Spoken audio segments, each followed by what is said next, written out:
بسم الله الرحمن الرحيم الحمد لله رب العالمين والصلاة والسلام على أشرف خلق الله محمد وآله الطاهرين اللهم صل على محمد وآل محمد. Inshallah everyone's well, sisters, and hope you're all good.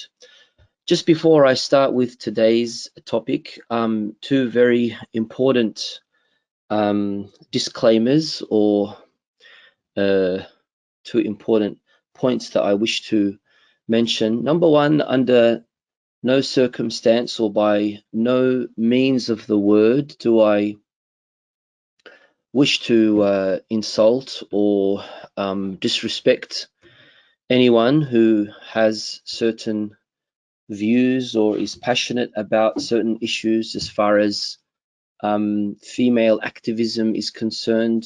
And I, among many, strongly believe in female activism, and should someone feel uncomfortable with some of the things that I mention, we know that you're entitled to your opinion, and other people are entitled to their opinion as well. So, disclaimer: if I do say something that makes someone uncomfortable, I apologize, and it's not intended, and hopefully you can see beyond that and focus on the content of what's being mentioned. Another thing is, second point is that there are some images and a word that is inappropriate, that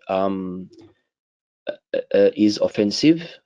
I did cover up a little bit, but I don't think I did a very good job with that. But I did want to show how, with a powerful image, how devastating the situation is as far as certain activists groups are in defense of women's rights.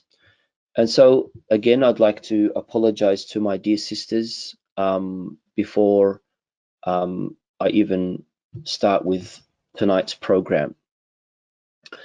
The question is very, very simple that we're presenting, and that is, after we've established all these many different issues as far as the different opinions and views as far as ideologies are concerned, religious perspectives, social demands, insight into areas of Sharia and fiqh and ahkam, and some of the critical sides of our society, especially in today's civilization. It's now come to a time where I think this particular topic of feminism should be addressed. And of course, I won't be able to give it its due haqq by just mentioning something under an hour, and therefore this is hopefully going to be just a starting point for us, everyone delving into this area with more depth, with more understanding, and with as much probably alert awareness as well. The topic of feminism is a sensitive topic because we can see that women have struggled very much throughout history in society on many levels, especially in Western civilization. And of course, they really needed to have that push as far as bringing about some kind of social reform, religious reform, and also political reform as far as the constitution and things like that. But at the same time, there's this big dilemma that we're facing with globalization, with us expanding from the small villages and small cities of Muslim nations and interacting and mingling with other societies, other religions, other ideologies. And now all of a sudden, there are Muslims who are facing these new challenges, Muslim women and men facing these new challenges of hey, how are we going to be dealing with this? What is this particular situation, and what is our approach to this particular issue? And I think, just from the very get-go, the clear weakness in some people's faith have enabled them, have turned them, have allowed them to feel that sense of vulnerability in molding or remolding their shakhsiyah, their personality, for the sake of wanting to gain approval and acceptance of the wider society that they live in. And therefore, I believe that even though there are many who might be pure, I could say, or sincere in their intention, there still really is a big problem in how they are able to accommodate to something as feminism, how a Muslim can somehow, within their system of thought, within their ideological understanding, as a religious person, as a religious Muslimah, how is she able to cater to the ideas of feminism? Now, of course, when we do speak about feminism, which we're going to be showing very soon, we're going to be talking about different things. But in all, we can't be naive and play around with words. We all know what feminism represents in today's society, and how so many people out there, when they do use the word feminist or Muslim feminist, then they don't add a clause and explain that, oh, well, by the way, I'm this kind of a Muslim feminist.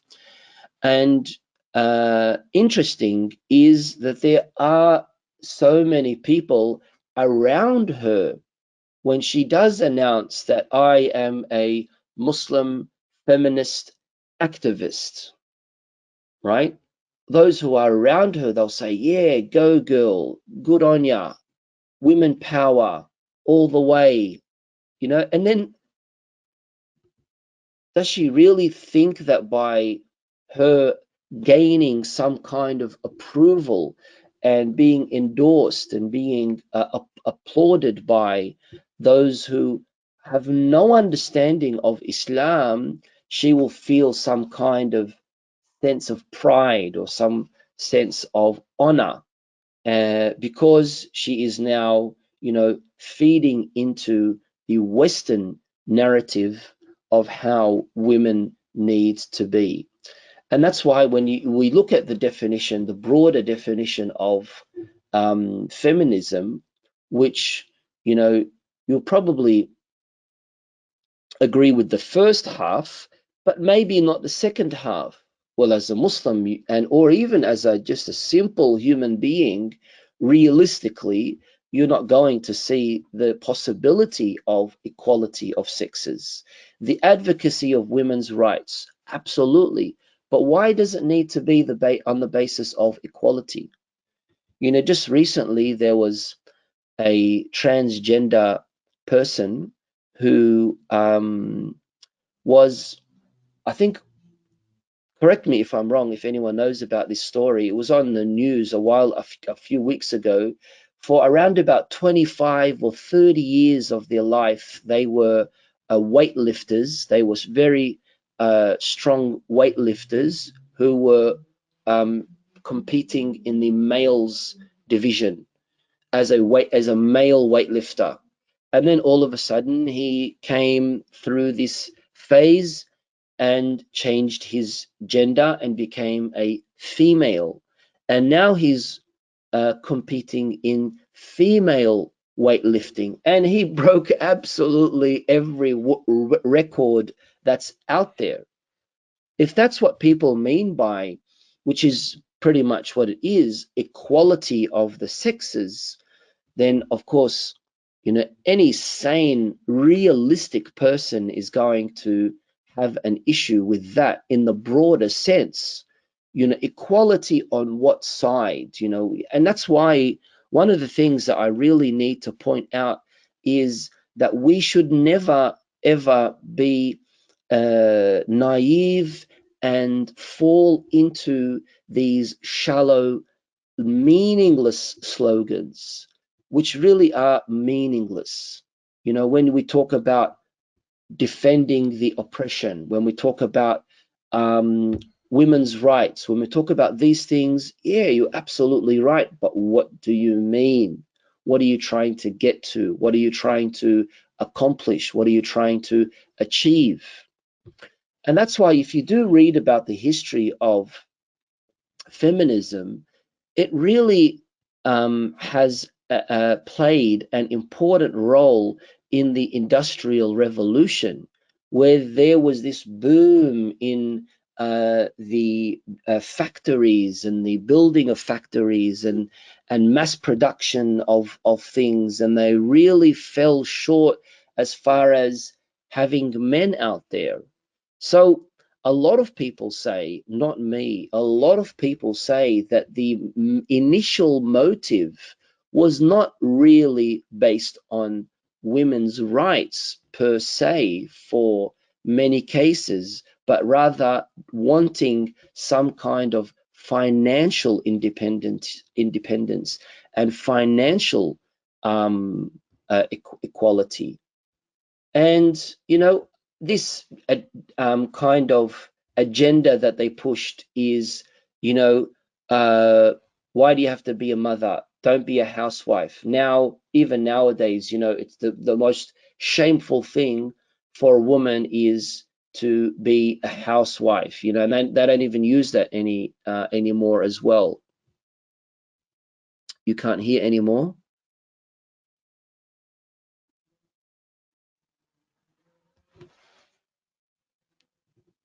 Can everyone else hear? Can everyone else hear? Yes, Sheikh. Okay, I'll continue. Thank you. Yeah, so I think this is really problematic where, out with the olden ways, we want to be independent, we want to be free, we want to go out, we don't want to be just instruments to be used to produce children. We're not baby factories, we're not this, we're not that. These kind of really misleading slogans are indeed very un-Islamic. When you see Islam, it says "Az-zawaj nusf-ad-din." Az-zawaj nusf-ad-din. Does it in any way mean that you as a wife need to be home all the time, no ambition, no future, no life, no work? No. Who said that? Who said that? Absolutely not. But it's an honorable thing if a woman chooses to be someone who is taking care of the house, taking care of the husband, taking care of the children, and the husband is also taking care of the wife and taking care of the children. Everyone is taking care of everyone else. But the person who is going out and making an income, if we could say, is the husband or is the father. There's no aib in that. There's nothing shameful in that. There's nothing wrong in that. It's rather the opposite. We can see that in traditional nucleus kind of families, we can see that there were less problems and less divorces, and that's why, because there are so many different ideologies out there, it's beyond control. You really can't catch up to how many groups of feminists there are out there. You might say, oh, well, Sheikh, you're only focusing on the radical feminists. No, absolutely not. It doesn't matter. You can look at each and every one of these examples, other than the first wave of feminists, who we can say we probably agree with to a greater extent. But not that we should join their paddy wagon. There's no need for us to join their movement. There's no need for us as Muslims to join the movement of feminists or liberalists or radical or third wave or first wave or reformist feminists or eco-feminists. There's no need, because we have Islam. We have Ahlul Bayt alayhim salam, and they've catered and explained all of these things. If we could say, the cleanest kind of feminist movement would probably be the first wave feminist movement, right? And but even them themselves, they don't really have anything to add on top of what Islam has already mentioned 1,400 years ago. So they're talking about, we want rights as far as money, we want rights as far as property, we want rights as far as keeping our maiden name. But Islam has already mentioned that, so why do we need to tag along with them, if you know what I'm trying to say? Yeah, these are, just a quick explanation of what's been mentioned as far as the different waves of feminism are concerned. And of course, each one is critical to the other. Each one doesn't really like the other. Each one criticizes the other. The reformist, uh, feminist criticizes the radical feminist, and the radical feminist criticizes the socialist or Marxist feminist, and the Marxist feminist criticizes the eco-feminist, and etc., etc., etc. So okay, you've decided that you want to be a Muslim feminist, an activist, and you want to start demanding women's rights among Muslims and things like that. Okay, but what kind of feminist are you? Where do you um, define yourself as far as your affiliation to which of these kind of particular feminist groups do you align yourself with? And that's why, very misleading, again, very misleading, some of these Muslims who want to join on to these groups, and that, you look, Fighting Islam, you know Fighting Islam by Susan Carland. I think you know who she is. She's here from Australia. She's a convert as well. Fighting Islam. What do you mean? You know, that if you watch these clips, YouTube programs and things like that, something that they usually people usually come across is mansplaining. Mansplaining, which maybe some people probably saying that's what I'm doing now. Mansplaining, thank you for mansplaining, is explaining being done by a male. Why do we have this kind of, attitude or approach where, if you really want to think beyond gender, why are you so sensitive when it comes to a male saying something that you probably, I don't know, agree with, disagree with, but why do you have to say, thank you for your mansplaining, or his lamb? What do you mean by his lamb? Because ulama, most of them were male. So what? If there is a case, or if there are cases where ulama were biased based on gender, and their way of understanding was something based purely on sexism, then we throw that in the rubbish bin. We don't accept it. But just because there are certain issues related to men and certain issues related to women, that doesn't mean that it is Islam. It doesn't mean that it is something that, is based on, if we could say, some kind of sexism. Sexism, Muslim women in general, even educated Muslim women, even Muslim women who have been exposed to Western society, when they are, for example, praying behind a male, when they're praying behind a curtain or on the side of a male, dividing between them a curtain, or if they are praying and the imam of jama'ah is a male, I don't think overwhelming majority of women, Muslim women, religious Muslim women, educated religious Muslim women, right, would object and would say, oh, well, that's very sexist. Yeah, okay. I also agree that segregation in today's society needs to be revisited in programs, for example, like lectures and things like that. I believe maybe it's for women's comfort. Maybe some sisters find it more comfortable if they want to sit on this side and guys sit on that side. Maybe they find it more comfortable if there's a little divider between them. It's up to them, you know, but being active, being involved in the program and things like that.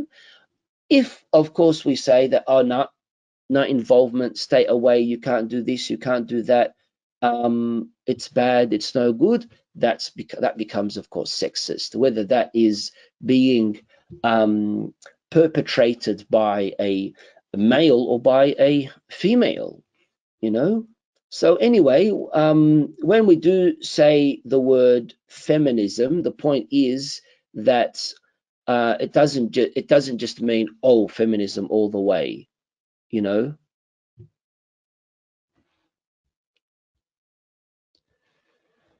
Throughout history, women have been marginalized and oppressed and subjugated to men. So therefore, women have this attitude because they are addressing centuries of subjugation. You cannot, no, absolutely, I can blame them.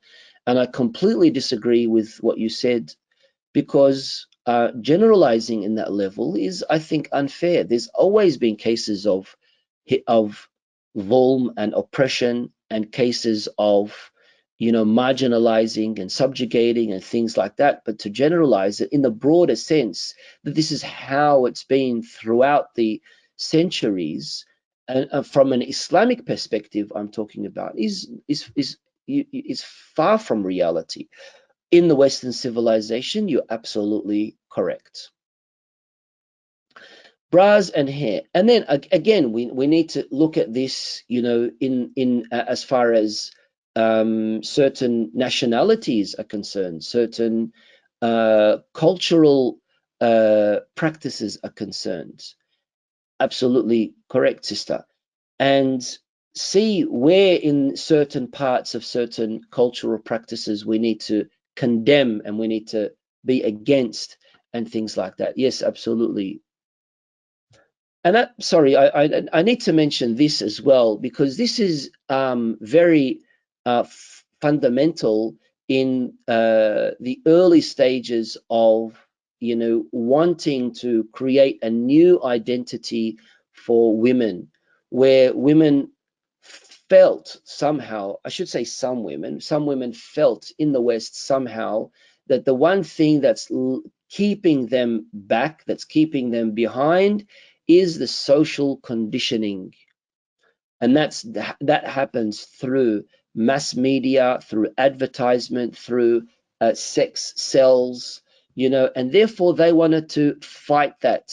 And they said, okay, well, if men don't need to wear bras, why should women wear bra? Then there was this whole campaign called Burn the Bra campaign. And then until today, there's still this whole discussion among feminists, big discussion among feminists, as to whether women need to shave their hair or keep their hair. You know, and by the way, when they say that, they say, okay, well, why is it that men don't have to shave their hair, but women need to? There's this social demand that women need to be hairless. You know, and look at these examples that are given. I hope you're reading along with what it is that I'm mentioning. You know, by the way, we know that it's a sunnah to remove, for a male, it's a sunnah for a male to remove his hair as well. It's a sunnah for male to remove his hair as well. It's optional, of course. It's also optional for women, you know. Of course, there are certain places where it's extremely makruh for a male or for a female to keep that hair, like underarm hair and what not. But as far as body hair and things like that, it's also sunnah for a male. But you can see really how where they're kind of like losing the greater picture of how it was at that time. Instead of focusing on purely on rights, they're now focusing on image, on their body image, on what they can show and what they can't show, and things like that. The main focus is now on, you know, the dress code more than true, genuine rights. And that's why there's this whole kind of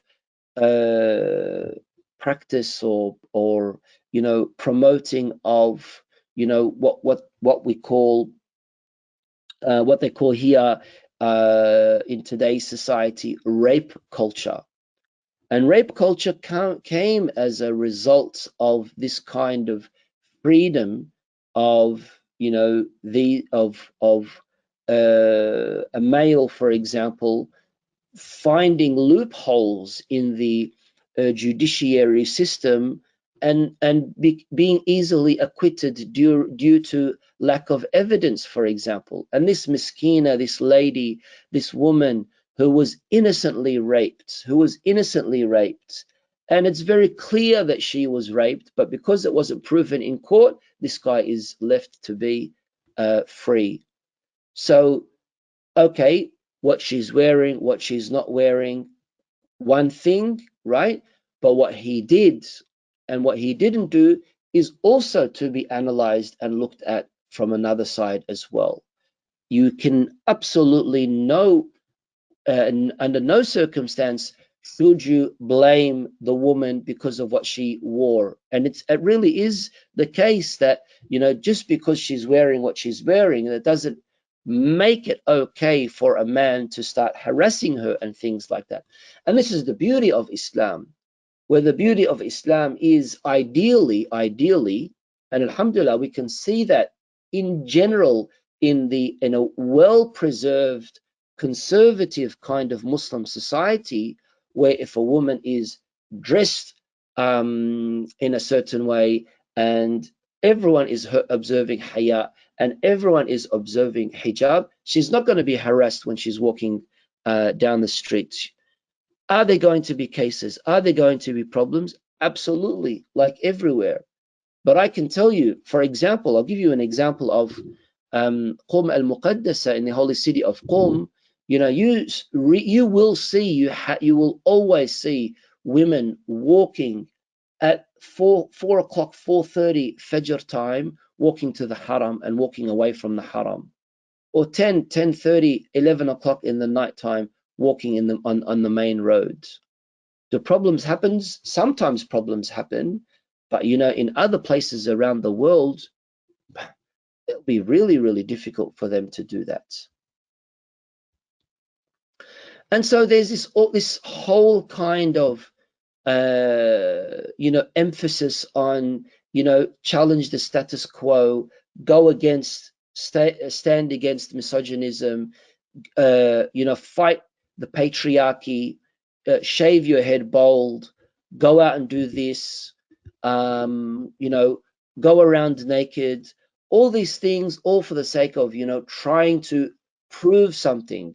But the means, the wasila, the tariq that you are using in trying to prove something, trying to prove bravery or independence or rights, you are really destroying yourself spiritually, morally, socially, and all these other things. And a wonderful example is, unfortunately, what we can see, this appalling kind of act of what do you call it, freedom of expression, activism, what, I don't know, I really don't know what you call it, and it's spreading all over the world. NGOs are joining these groups, and they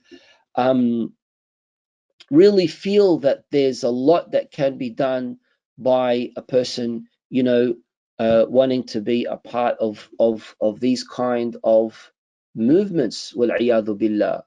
And it's appalling. And everyone's scared to talk about it as well, because you say, well, if you start talking about these things, and if you start, mentioning some of these things, you're going to be named and shamed. You're going to be attacked. You're going to be this. It really upsets me when I hear some Muslim hijabi woman, who says, smash the patriarchy. We've got to fight the patriarchy. We've got to stop misogynism, and we've got to reform Islam, and all this other kind of haki that we see these days. I just want to show a clip that I think is interesting to watch.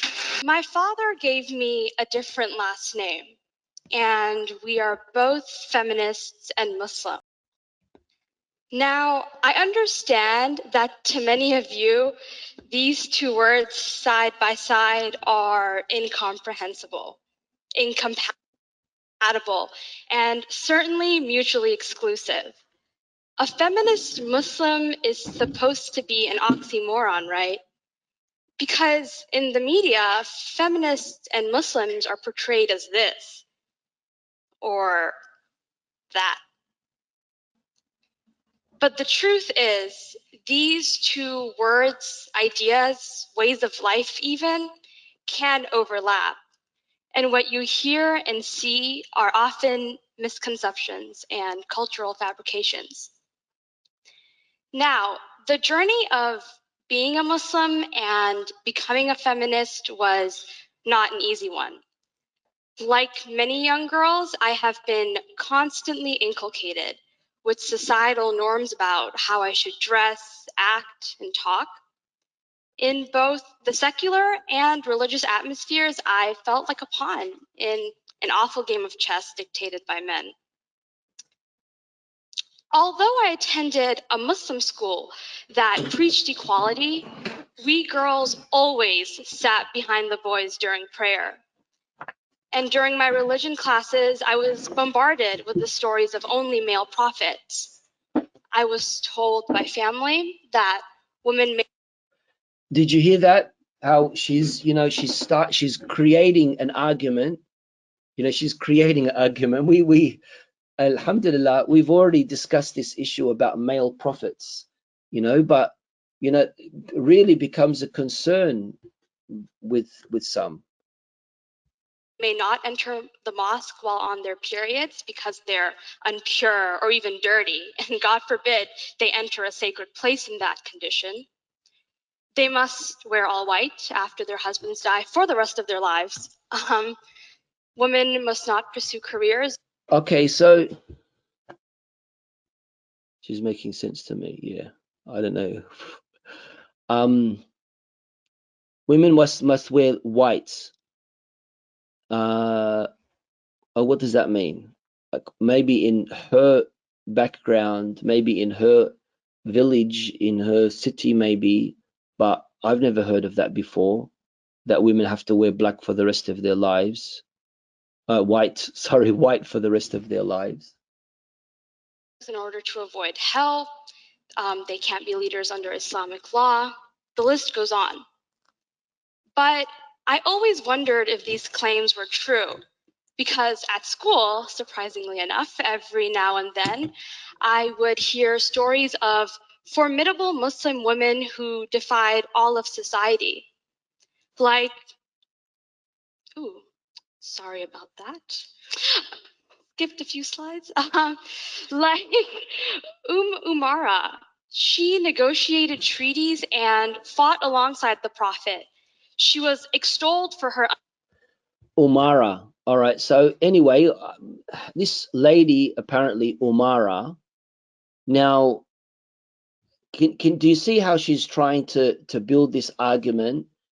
She's not saying that Umara was like a noble lady who was a scholar, who was this, who's this. She straight away she said she fought beside the prophets.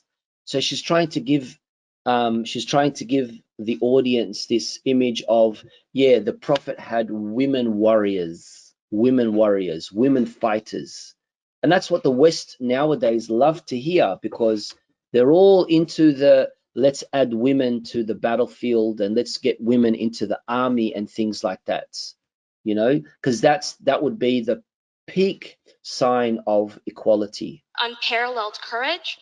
And Prophet Muhammad would often tell his followers that wherever he turned, he could see Umar defending him on the battlefield. Khadija, the wife of Prophet Muhammad, was a prominent merchant in a time where only men were merchants, really. And she was the breadwinner of her family. So I'm going to like really like I don't want it to like be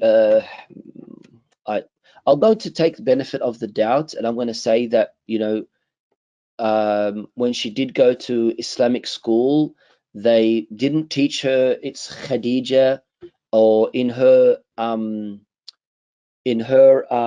for example, background, whatever, it's they don't say khair, they say Khadija, Khadija, you know.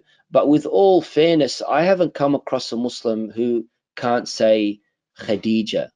That's not a main issue, but I'm you know, we're able to pick up on a lot of issues, problems of lack of self-esteem, problems of lack of tarbiyah, problems of lack of iman, problems of lack of education, problems of dysfunctional families. A lot of these issues that bring about that inferiority complexity and bring about these kind of issues where they want to show something, you know, that probably they have no idea about, but they build it within themselves, you know. And lastly, the Virgin Mary, who many Muslim scholars consider a prophet, showed the world that God speaks to both men and I don't know. Many Muslim scholars believe that Sayyidah Maryam alayhi salam is a prophet. See, that's what I'm saying. She's like a bit confused. women.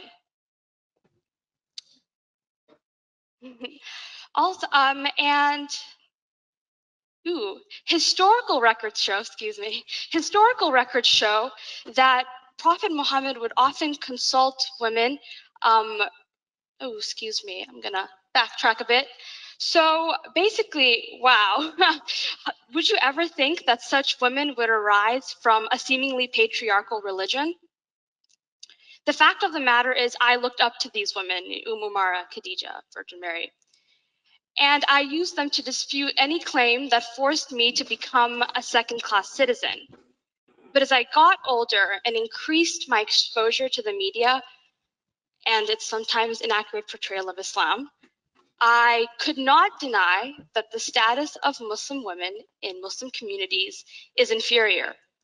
So, like any millennial, I hit the millennial, okay, I think I'm saying it right now. So like any millennial, I hit the internet and the Quran, of course, to better understand the inspiring and Can everyone hear, sisters? influential faith I'd grown up with. And I quickly realized that Islam, the Quran, Prophet Muhammad were feminists in a sense that they See how she's building that? That's the natija, the conclusion is Rasulullah sallallahu alayhi wa is a feminist. valued women and believed in their equality. Unlike any So because you value women, you are a feminist. You see how this narrative is coming about? Abrahamic books, the Quran actually addresses both men and women as seen through this verse. Also, the Quran increases the status of women compared to earlier Arab cultures. Firstly, it does not blame Eve for solely for original sin. In Islam, Adam and Eve made the decision together. Islam also further increases a woman's autonomy by giving her marital rights, property rights, divorce rights, equal opportunity rights, education rights. I mean, these rights can go on. And historical records also show that Prophet Muhammad would consult women on decisions regarding his people. In Medina, where the Muslims lived and the Prophet reigned over, women were often community leaders, teachers, learners, and appointed political officials. And these facts were really great. I mean, I was surprised, and I'm certainly sure you are too. But the fact of the matter is, they didn't answer my one prevailing question, which was, where did the claims and the norms that subjugated women come about? And I soon realized the answer was culture. So whenever I'd ask my grandmother, Grandma, where did you hear that women cannot enter mosques while menstruating, or they should isolate themselves after their husband's death? Her answer was always, my grandma, or it had been known for generations, don't question it. Funny enough, when I would ask her, why will I go to hell for not wearing the hijab, or why can Muslim women be leaders under Islamic law, she would look at me in horror and say, where did you hear that from? Yet when I would ask the same question to Middle Eastern women, their answers would be, my grandmother, it had been known for generations. I quickly began to realize that Muslim women all around the world were fed different lies based on what their culture and their society considered important. In Bangladesh, where my grandmother is from, the hijab was never truly seen as a staple for religious life. Anyway, I'm going to stop it there. This is just one. This was just one example. Let me get rid of that picture as well. This was just one example of like a lot of things that you're able to see online. A lot of things. A lot of things.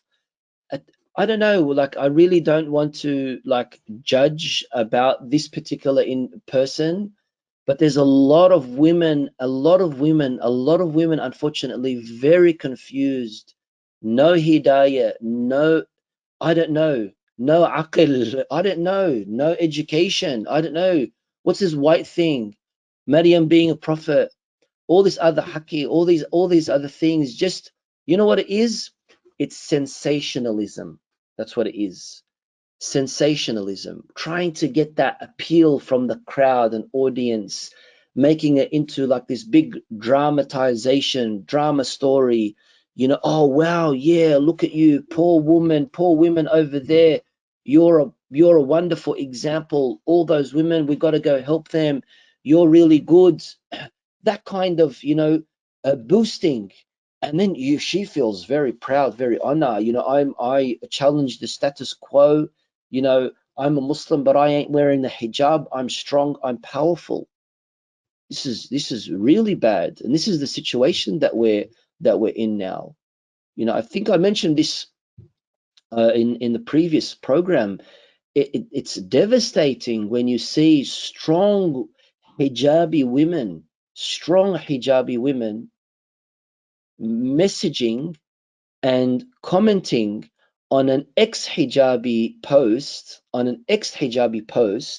a woman who just removed her hijab, and a strong hijabi woman saying, go for it, girl. You are brave. We still love, well, I don't know, you want to say we'll still love you, but things like that, liking her post and, you know, seeing seeing this woman to be strong and powerful, like really. And that's why it really is sad, you know, that there really are a lot of people that are confused out there.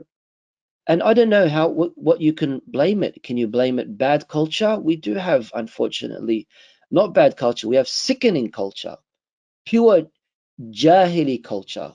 Maybe in some cases worse than Jahili culture. But that doesn't mean that you need to turn to feminism. It doesn't mean that you need to turn away from Islam or the Sharia or start questioning your religion and your faith.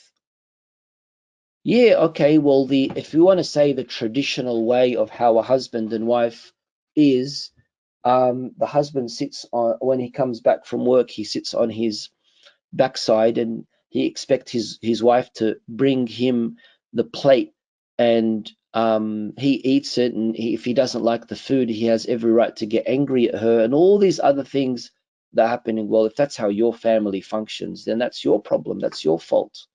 You know, you can't blame it on others. Look at the hadith that we have from Amir al-Mu'minin alayhi salam, and if a father or a husband isn't implementing that in his life, he's muqassir, he is at fault. Amir al-Mu'minin alayhi salam, his agreement he had with Sayyidah Zahra salamullahi alayha, he does these certain things outside, she does these certain things inside within the household. Does that mean that she always did this and he always did that? No, there are many riwayats that we have that Imam Ali used to help with the grinding, with the cooking, with the preparing, with the sweeping of the floor as well, and all these other things, you know. But anyway, interesting. This is interesting. Menonism is not the opposite of feminism. Menonism was a term made by men, where men want to oppose sexism and want to defend women's rights. So Menonism is men who defend and support feminism. All right, that was really interesting how it first started. So, is it an oxymoron? What is an oxymoron? I'm sorry, sisters. I'm going to try to be as quick as possible because we've been going on for a while now. What is an oxymoron? An oxymoron basically is something that is mutanaqil, doesn't make sense. You know, you being a Muslim, which is anti-women, and a feminist, which is pro-women. What sense does that make? You know, Muslim feminist, is it an oxymoron? A lot of feminists, a lot of non-Muslim feminists believe it is an oxymoron. Most Westerners believe it's an oxymoron, right? I personally wouldn't say it's an oxymoron. I would say it's paradoxical in the sense that, you know, it shows a level of lack of recognition of your religion, lack of understanding, and you don't need to go there for the purpose of having some kind of appreciation to women and women's rights and the status of women, because Islam already has that in it, you know. And so that's why that's why I mention here, Islam doesn't oppose many of the issues that the feminists have to say, you know, but there are cases where Islam does have a fundamental problem, you know, like publicly expressing your sexuality and things like that, or the right to sexual self-determination. You know, these are things that Islam does oppose of. You know, and you know, you can see that level of egalitarianism as well in Islam, where men have certain issues, women have certain issues, where men have obligations, women have obligations. If a woman is able to do something, uh, uh, keeping her hijab, keeping her haya, keeping her modesty, keeping her chastity, keeping her social requirements and everything like that, why not? You know, you don't need to be westernized or a modernized Muslim or a westernized Muslim or a progressive Muslim, you know, to prove a point. You could just be a Muslim, and even though those who are around you will still not agree with you, will still not be happy with you, but you're going to be strong. How popular is feminism? It makes a lot of noise. It makes a lot of noise, but reality is, in most places around the world, it's not popular. Actually, there's more realization now that people resent and hate feminism. A lot of women also are against feminism as well. A lot of women are also against feminism as well. But the more you travel, or the more you are in a country or a civilization that's suppressed women for decades and centuries, the more you'll see their need for feminist movements, right? Anyway, this is just why can a Muslim not be considered the first proper feminist movement, given feminism is advocating. And that's why I don't believe that why we don't need to use the word feminism. It's like saying liberal Islam. Or it's like saying, I don't know, we don't need to add these isms to our religion. There's no need. There's no need, because it's already catering to these things. You know, there's no need. Islam does stand for women's rights and have this in common with this as feminism. Yes. So there are commonalities that are shared, and there are also things, no, that are not.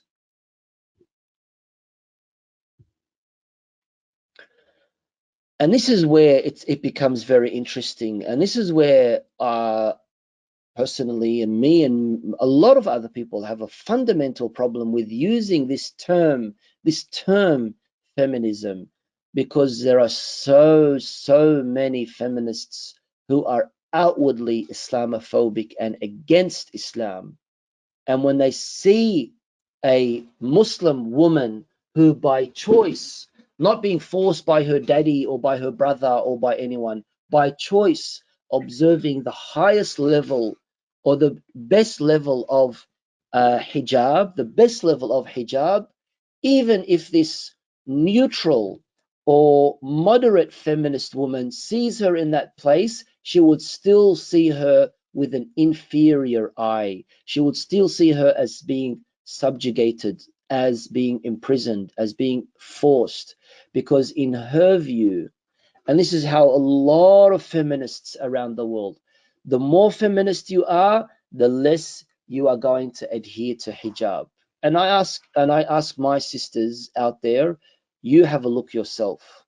Whenever you come across a woman who says Muslim feminist or Muslim feminist activist, the more you'll see her having an absence of correct hijab, and seeing her uh, feeling that level of inferiority, and she has that complexity that all she wants is approval from the society that she lives in. And that's why most feminists are against Islam, because they believe that, that's why it's called gendered Islamophobia, based on gendered Islamophobia. They believe Islam is a misogynistic creed. They believe that Islam is oppressive. They want you to reject Islam and adopt Western ideas and Western programs and Western agendas and Western causes. Look at all these feminist books that are out there that talk about, this poor Amira, this poor princess enslaved in Saudi Arabia or Yemen or Bangladesh, and she is now free to roam around wherever she is because her husband was abusing her, and because of this and because of that, these novels that they come about, they mention.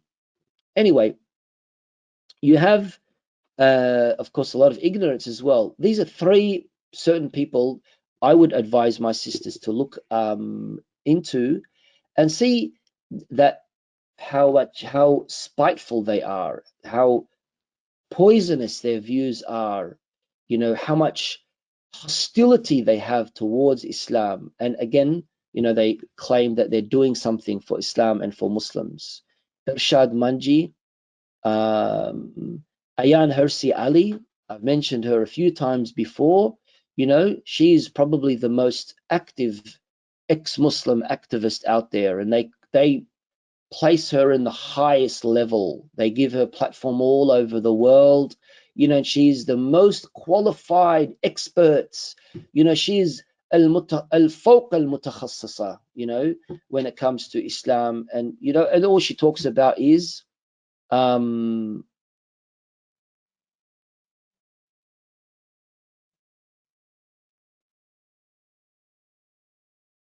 due respect, I've come across many non-Muslims who are in awe of our determination to live. Yeah, alhamdulillah, Hajjah. Yeah, alhamdulillah. Yeah.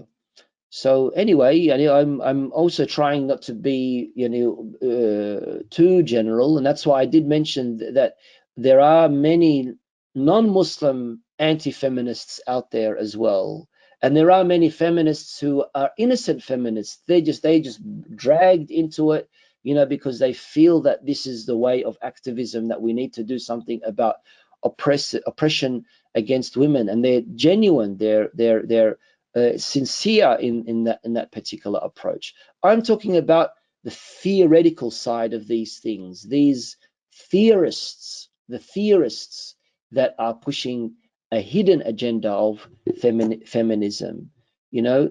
And then this Taslima Nasreen, interesting, read about this Taslima.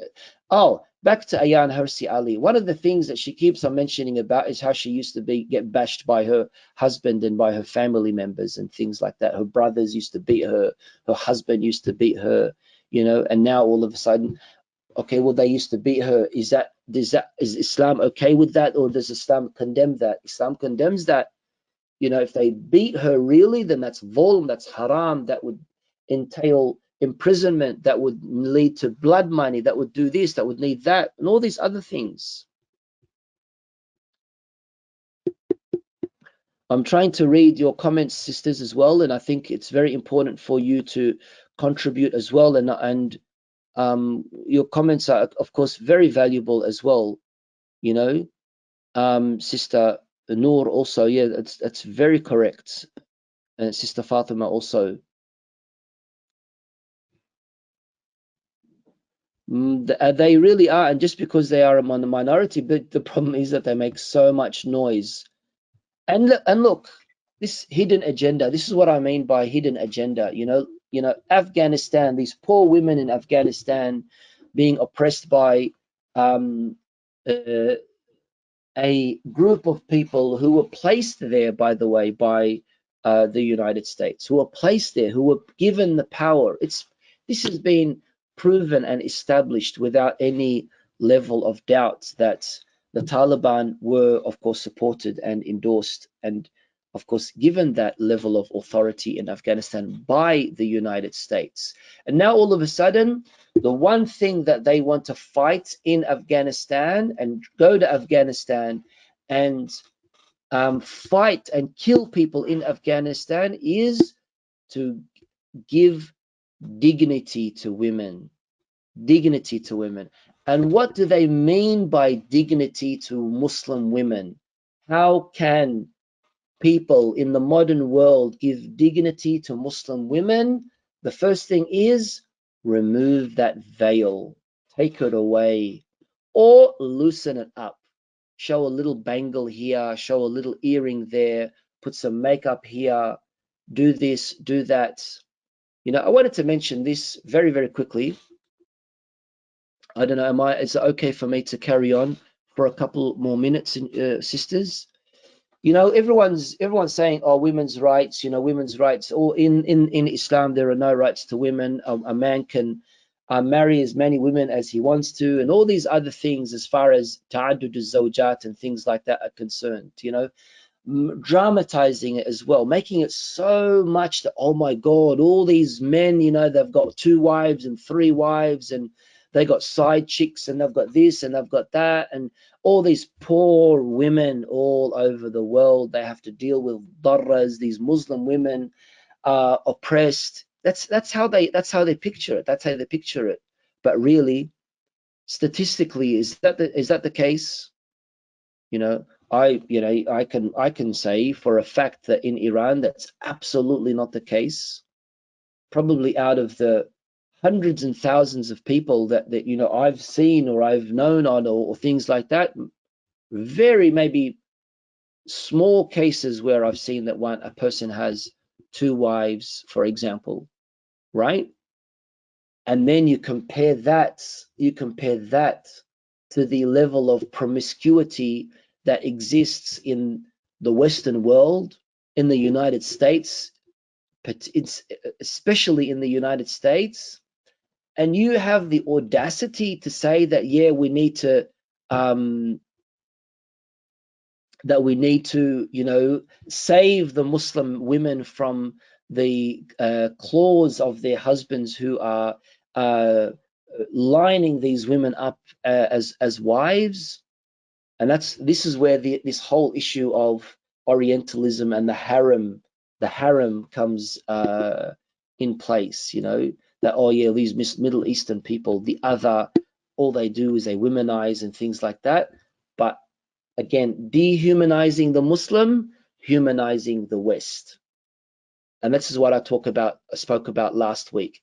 Dehumanizing the Muslim and giving that human side to a American couple, for example, who are swingers, or American couple who are sister wives, or American couple who like to experiment and having other other women involved and things like that.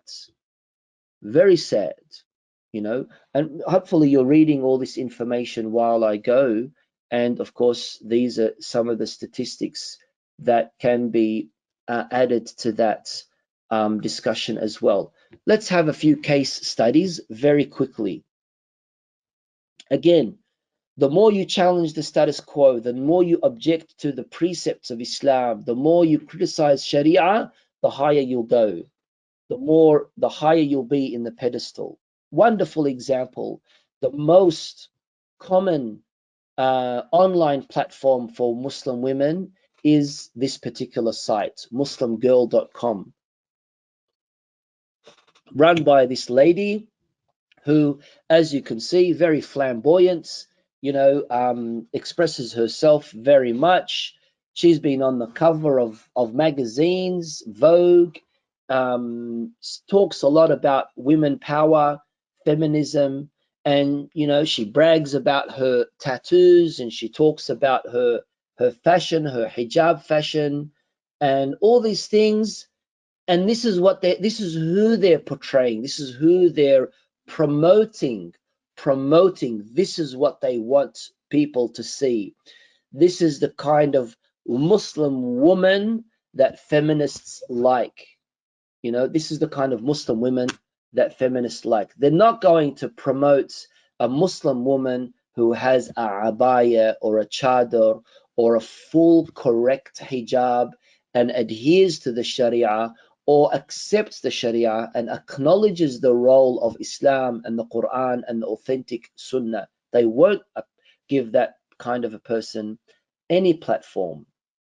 Another example, look at this lady, Nawal As-Sa'dawi, extremely radical feminist from Egypt. Her grandmother traumatized her, and now all of a sudden it's our fault as Muslims and as people who believe in Islam and follow in Islam. It's our fault. Her evil father, if I could say, right, subjected her to circumcision, right? Subjected her to circumcision. Now all of a sudden, Muslims and Islam is to blame. Please tell me, sisters, anyone, where do we see female which that's going to be my topic for next week, inshallah. Where do we see this female circumcision? Where do we see this? Right? Her grandmother said to her, that's why I said traumatized her, a boy is worth 15 girls. A boy is worth 15 girls. Okay, your grandmother who's, you know, in her grave, she said that to you. She traumatized you. Now you're you know, going all out against the whole religion. You really, is that you know, okay for you to say? And this lady, I'm telling you, she's so popular. She's so popular. This woman. And again, so many people around the world give her platform, want her to say something. You know, sorry if I'm going too fast, but anyway, yes, you know, وَلَا تَبْخَسُوا النَّاسَ أَشْيَاءَهُمْ, and you know, there are good sides to feminism for Western civilization, not for Islam, because Islam, alhamdulillah, we have that. Maybe we can say that the Islamic approach to feminism is that, which is different to the Western approach pretty much. The Western approach said that we want rights. The Islamic approach for feminism says we want to be public, we want to be out there. So this is probably one of the differences between the Islamic kind of activist feminist approach and the Western kind of feminist approach. Muslim women who want to become activists and feminists, they say, yeah, well, I'm not going to be in the kitchen anymore. Who told you that you have to be in the kitchen? Who said that you have to be in the kitchen? Oh, I don't want to be uneducated anymore. Who said that you don't have to be educated? It's your fault. It's your father's fault. It's that dumb, sorry to say, community fault that you were living in, that you didn't become educated. Bilaks, we've got women who are mujtahidat, we've got women who are ulama, we've got women who are scientists, we've got women who are this. Not now, throughout our history that we have, you know. What's it to us? If you have an evil father or an evil husband or an evil brother who's forcing you to do this, to get married to someone that you don't want, or to do this or to do that, you need to stay at home and not educate yourself. Yeah, that's the, unfortunately, it's very sad, but you can't blame Islam for that, because Islam is against it. And this is interesting. I was reading this today in an article by this lady. When I was born, Irish women weren't allowed to collect children allowance, or be on a jury, or do this, or do that. Look at where they have reached from the 50s to the 60s to the 70s to the 80s to now. What are the solutions? The solutions are in Islam. We believe that كل الحلول عند آل الرسول. All the solutions are with Muhammad wa Ali Muhammad alayhim assalam. All we need to do is implement them. All we need to do is practice them. All we need to do is always remember, we wake up being fair. We go to sleep being fair. Adala and justice and taqwa and iman and mudarat and huquq always need to be a part of our lives. Condemning men, dismissing men, kicking away men, that's not going to solve women's problems. Never, it's not going to solve. Are there cultural bad things? Absolutely. Are there cultural differences? Yes.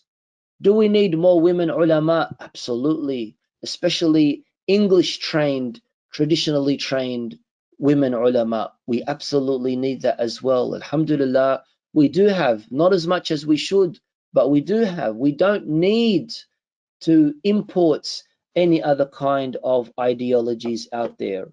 There are a few books. This is one book that is a good book that you could read.